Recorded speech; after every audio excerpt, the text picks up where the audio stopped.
સ્થાનિક સ્વરાજ્યની ચૂંટણીઓના બણગા ફૂંકાઈ ચૂક્યા છે અને હવે 2027ની વિધાનસભાની સેમિફાઇનલ ગણાતી આ ચૂંટણી પહેલા રાજકીય વાતાવરણ ગરમાઈ ગયું છે.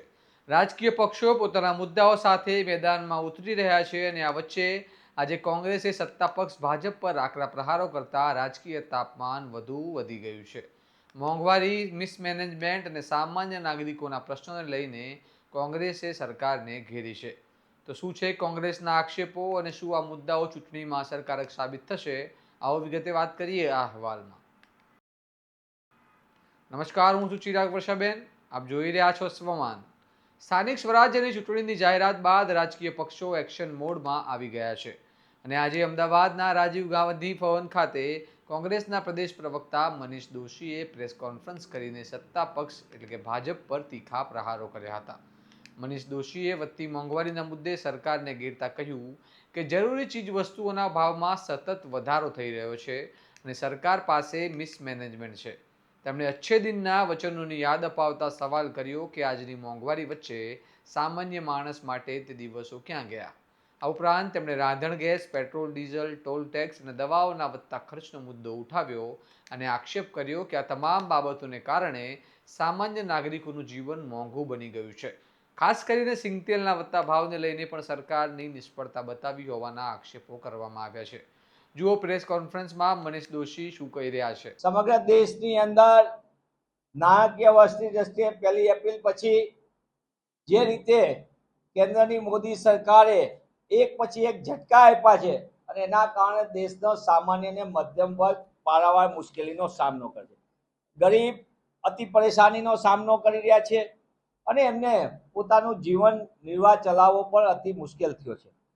છેલ્લા થોડાક દિવસની અંદર જોઈએ તો ગુજરાતમાં અને દેશની અંદર કોમર્શિયલ ગેસની અંદર 218 રૂપિયા જેટલો તોતિંગ વધારો ઝીકવામાં આવ્યો છે. કહેવાય કોમર્શિયલ ગેસ, પણ આ કોમર્શિયલ ગેસના કારણે રેસ્ટોરન્ટથી માંડીને લોકોની ખાદ્ય પદાર્થોથી માંડીને અનેક ચીજ વસ્તુઓમાં સીધો ઉમેરો થયો છે અને લોકોની ભાવ વધારાનો ભોગ બનવો પડ્યો છે.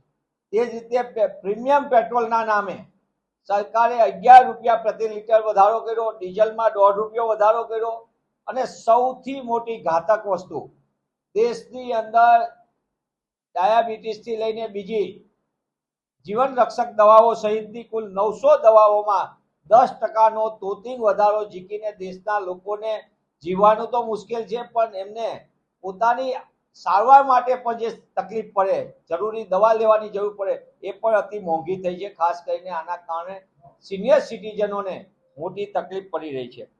ટોલ ટેક્સની અંદર 10%નો જંગી વધારો, ફાસ્ટેગના પાસની અંદર 75 રૂપિયાનો વધારો અને એની સાથે સાથે બ્રેડ, બટર અને ચપ્પલમાં પણ ભાવ વધારો આગામી સમયમાં આવી રહ્યો છે.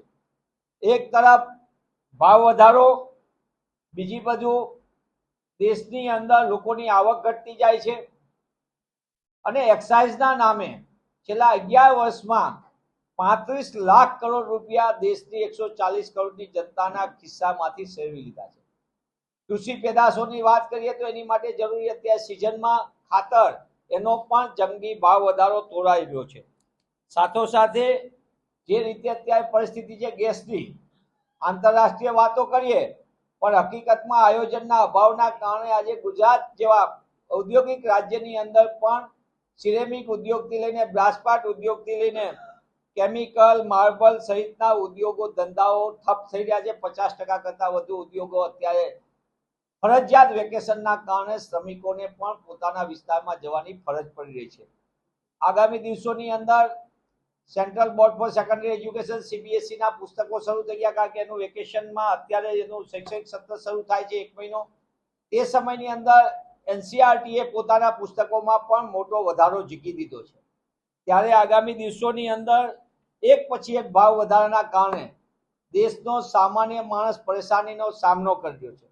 દેશમાં એક તરફ રૂપિયો સતત પ્રધાનમંત્રીની ઉંમરને પાર કરી જાય તે રીતે સ્પર્ધા કરી રહ્યો છે અને 55 રૂપિયા જેટલી ટોચની સપાટીએ પહોંચી ગયેલો ગમે ત્યારે સેન્ચુરી તરફ ધસી જશે. ત્યારે દેશના નાગરિકો આગામી સમયની અંદર મોંઘવારીના મારથી પીસાવું પડે અને બીજી બાજુ 2014 પહેલા જે અચ્છે દિનની વાત કરતા હતા, એક કેન્દ્રની સરકાર અને રાજ્યની સરકાર 30 વર્ષથી તેમનું આયોજનનો અભાવ દેખાય છે. સિંગતેલમાં પણ ગુજરાત એવું રાજ્ય જે મગફળીમાં અગ્રીમ દેશમાં ઉત્પાદન રાજ્ય કહેવાય, એ ગુજરાતમાં સિંગતેલના ડબ્બામાં પણ મોટા પાયે વધારો ઝીકાઈ ગયો છે.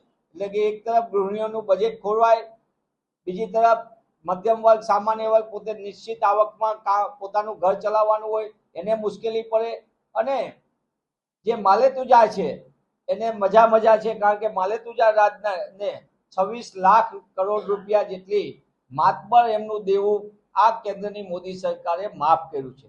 ખેડૂત દેવાદાર થતો જાય, કૃષિ મોંઘી થતી જાય, ખર્ચ વધતો જાય અને આવક ઘટતી જાય, અસમાનતા વધતી જાય એવી સ્થિતિનું નિર્માણ થયું. ત્યારે કોંગ્રેસ પક્ષ તરીકે અમે માંગ કરીએ છીએ કે મોદી સરકારે જે સત્તામાં આવવા માટે ભાજપાએ અચ્છે દિનનો વાયદો કર્યો હતો, એ અચ્છે દિનની વ્યાખ્યા 11 વર્ષે કેન્દ્રમાં સરકાર હોવાથી એમને આપણને સૌને અહેસાસ કરાવ્યો છે. એટલે જનતાને રાહત આપવા માટે અચ્છે દિનને બદલે જે પહેલાના દિવસો હતા 2004 થી 14, જ્યાં સામાન્ય માણસ પોતાનો પરિવારનું ગુજરાન કરી શકતો હોય, નોકરિયાત હોય પોતાના પરિવારનું વહન કરી શકતો હોય, અને ગરીબ વર્ગમાંથી મધ્યમ વર્ગમાં જે રૂપાંતર થયું હતું મોટા પાયે, એ 25 કરોડ જેટલા લોકોનું, એ ડોક્ટર મનમોહનસિંહની સરકારવાળા પુરાના દિવસો લોકો માંગ કરી રહ્યા છે. ચૂંટણીનો સમય નજીક આવે ત્યારે આરોપ પ્રત્યારોપનું રાજકારણ તેજ બનતું હોય છે. ત્યારે કોંગ્રેસ દ્વારા ઉઠાવવામાં આવેલા આ મુદ્દાઓ શું ખરેખર મતદારોને અસર કરશે કે નહીં, તે મહત્વનો સવાલ છે. કારણ કે મુદ્દા ઉઠાવવું એક બાબત છે અને તેને મતમાં પરિવર્તિત કરવું બીજી બાબત. હવે જોવાનું રહી કે કોંગ્રેસ આ મુદ્દાઓને કેટલા અસરકારક રીતે જનતા સુધી લઈ જઈ શકે છે, અને શું આ વખતે સ્થાનિક સ્વરાજ્યની ચૂંટણીઓમાં કોંગ્રેસ રાજકીય ફાયદો મેળવી શકશે કે પછી મતદારો અન્ય પક્ષો પર વિશ્વાસ મૂકશે. આ મામલે તમારું શું માનવું છે તમે કમેન્ટ કરીને જણાવો, અને આવા જ વિશ્લેષણાત્મક અહેવાલ માટે સ્વમાનની ચેનલને સબસ્ક્રાઇબ કરવાનું ભૂલતા નહીં. નમસ્કાર.